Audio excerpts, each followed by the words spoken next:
Have you ever promised yourself, this is the last time, the last cigarette, the last late night scroll, the last time eating junk food, the last time skipping the gym? But somehow, a few days later, you find yourself doing exactly the same thing again. It feels like your habits are stronger than your willpower. And according to Charles Duhigg, the author of The Power of Habit, that's because they are. The problem isn't that you're weak. The problem is that your brain has already built a habit loop that keeps repeating automatically. In this video, you'll discover why bad habits are so difficult to break, how your brain creates them, and 5 practical lessons from The Power of Habit that can help you take back control. Have you ever promised yourself, this is the last time? The last late night scroll, the last cigarette, the last time you skip the gym, the last time you order unhealthy food, the last time you waste an entire evening watching videos you did not even plan to open, and for a few hours or maybe a few days, you believe yourself. You feel motivated. You feel in control. You think this time will be different, but then something happens. You feel stressed. You get bored. You see a notification. You walk past your favorite fast food place. And before you even realize what is happening, you are doing the same thing again. It can feel like your habits are stronger than your willpower. According to Charles Duhigg, the author of The Power of Habit, that feeling is not entirely wrong. Habits are powerful because they allow the brain to act automatically. The problem is not always that you are lazy, weak, or undisciplined. The problem may be that your brain has learned a pattern and now repeats it without waiting for your permission. In this video, we will explore why bad habits are so difficult to break, how the habit loop works, and 5 practical lessons from The Power of Habit that can help you take back control. Let us begin with the central idea of the book. A habit usually follows a simple 3-part loop. First, there is a cue. The cue tells your brain that it is time to begin a behavior. Second, there is a routine. The routine is the action you perform. Third, there is a reward. The reward gives your brain a reason to remember the behavior and repeat it in the future. Cue, routine, reward.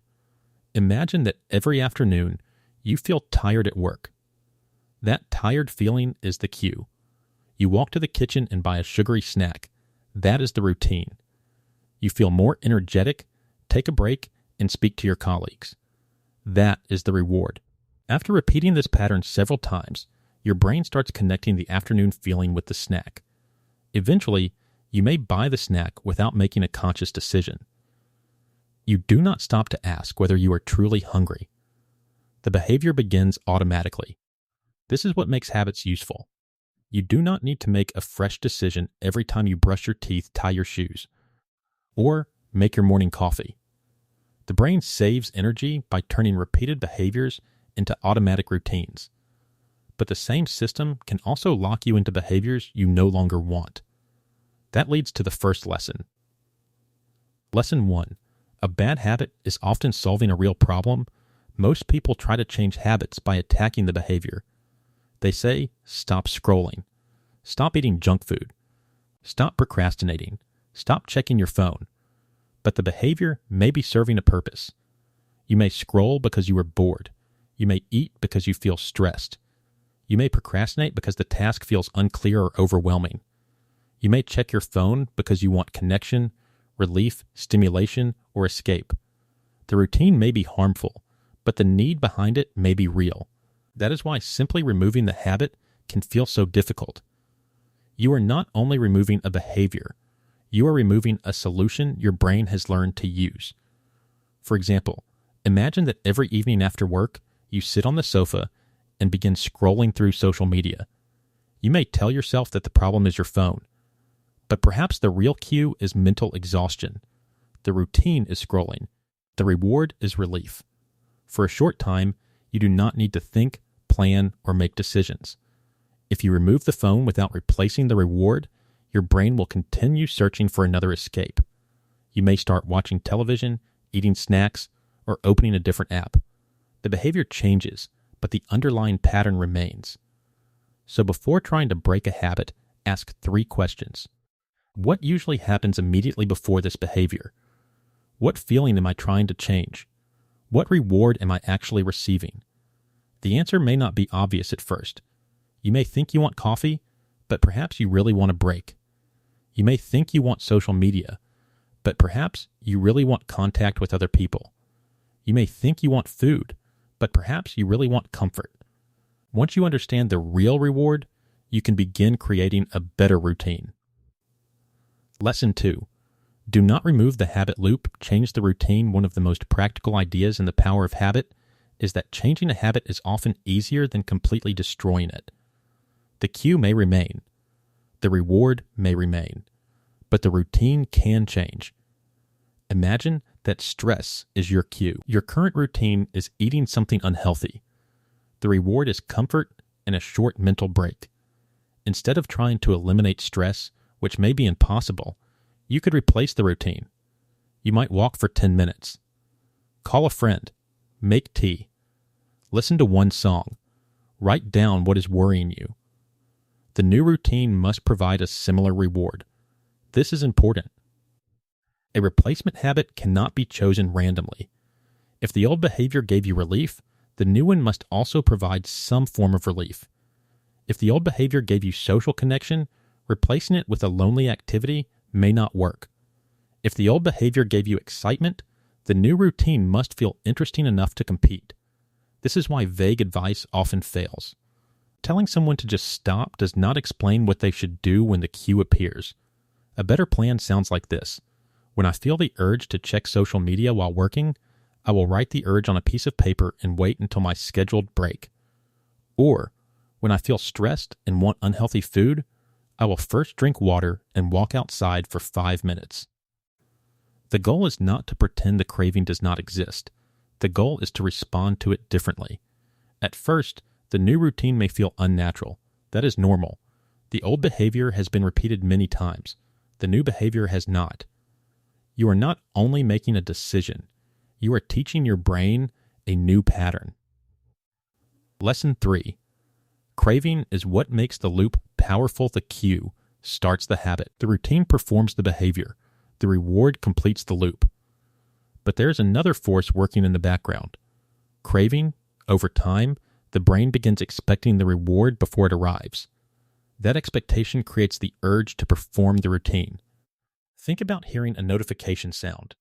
The sound itself is only a cue, but your brain may immediately expect a message, a reaction, an update, or something interesting. That expectation creates the urge to check. The same thing happens with food, shopping, gaming, and many other habits. You do not always crave the action itself. You crave the feeling you expect the action to produce. This explains why habits can feel so strong even before you begin them. You see the cue, and your mind has already imagined the reward. This also means that positive habits become easier when you learn to create a craving for the reward. For example, exercising may feel difficult if the only reward is a possible health benefit several months away. The reward is too distant. But if you exercise with music you enjoy, track your progress, or meet a friend afterwards, the habit may become more satisfying. You begin expecting something positive. The same principle can be used for reading, studying, writing, and saving money. The behavior becomes easier when the reward feels immediate enough to matter. This does not mean every habit needs a dramatic prize. Sometimes the reward can be simple. Crossing the task off a list. Watching your progress increase. Taking a short break. Making a good cup of coffee after a focused work session. The brain learns from what feels rewarding now, not only from what may be useful later. Lesson 4. Willpower works better as a plan than a feeling. Many people treat willpower like a personality trait. They believe some people naturally have it and others do not. But the power of habit suggests that willpower can become more reliable when it is turned into a routine. Consider a situation that often causes you to fail. Maybe you usually skip exercise when you come home tired. Maybe you abandon your study plan when the material becomes difficult. Maybe you lose control of your temper during a certain type of conversation. Instead of hoping you will react well in the moment, decide your response in advance. For example, when I come home tired, I will change into exercise clothes before sitting down.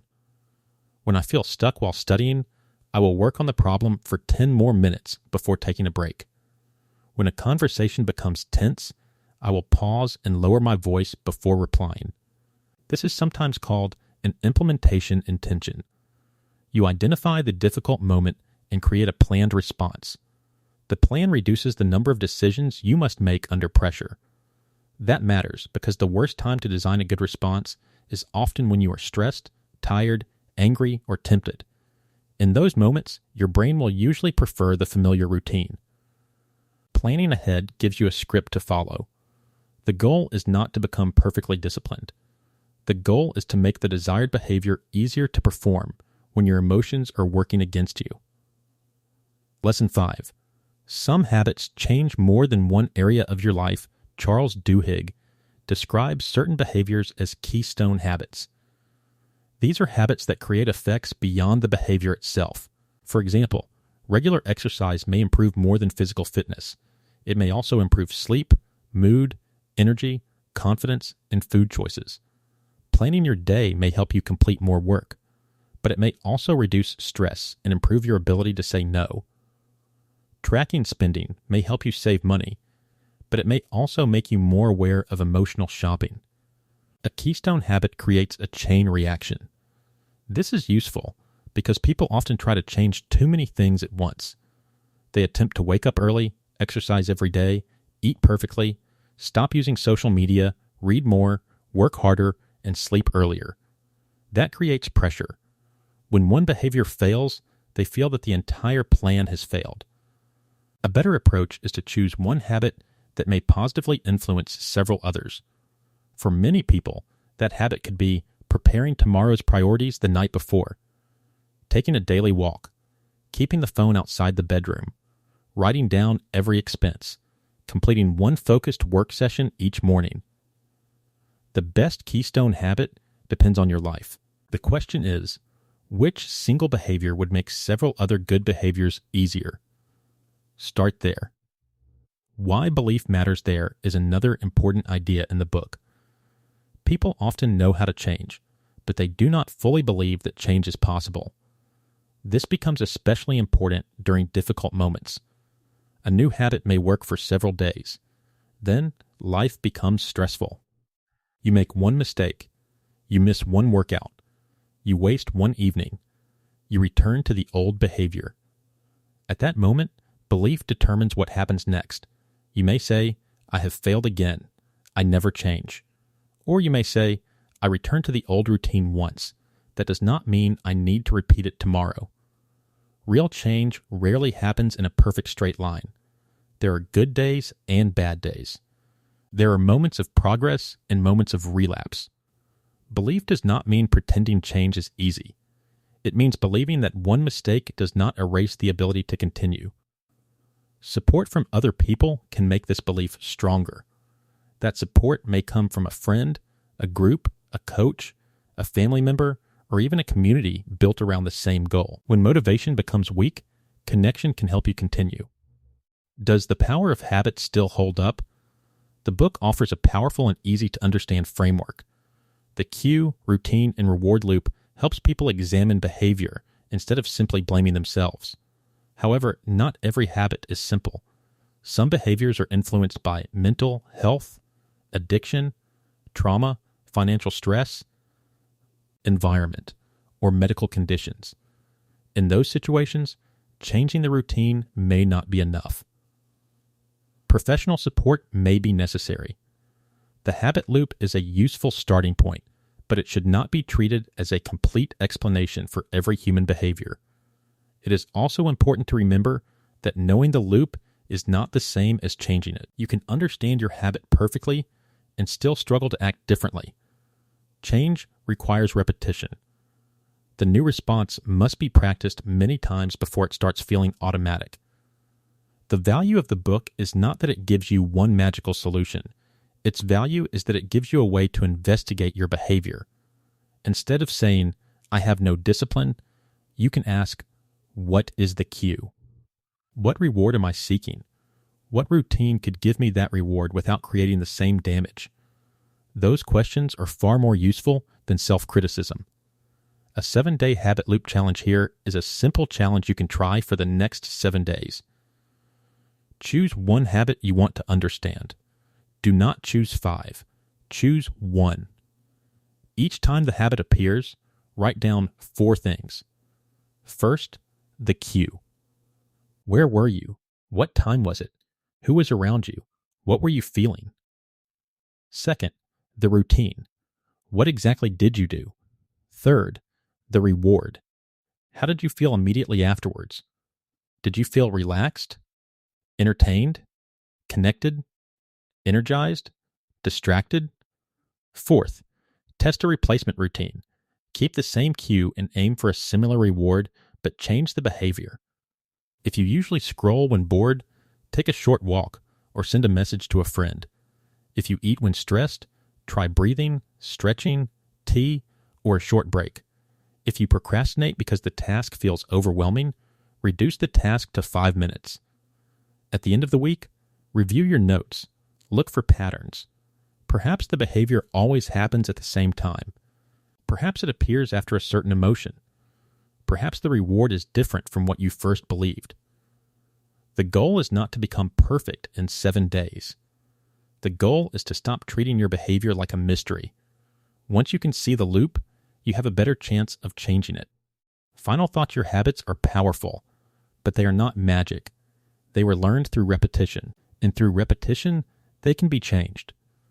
The cue may still appear. The craving may still feel strong.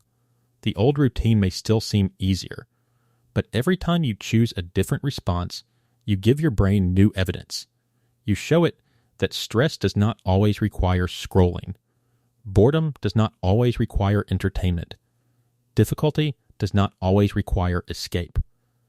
One decision will not transform your life, but repeated decisions can build a new automatic pattern.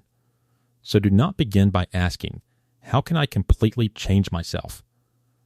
Begin with a smaller question. What is the loop behind this one habit? Find the cue. Understand the reward. Replace the routine. Repeat the new pattern. Your habits may influence your life, but they do not have to control it forever. Which habit would you most like to change? Is it procrastination, phone use, unhealthy eating, overspending, or something else? Share your answer in the comments. And watch my Atomic Habits breakdown next, because it explains how small changes in your environment can make good habits easier and bad habits more difficult to repeat.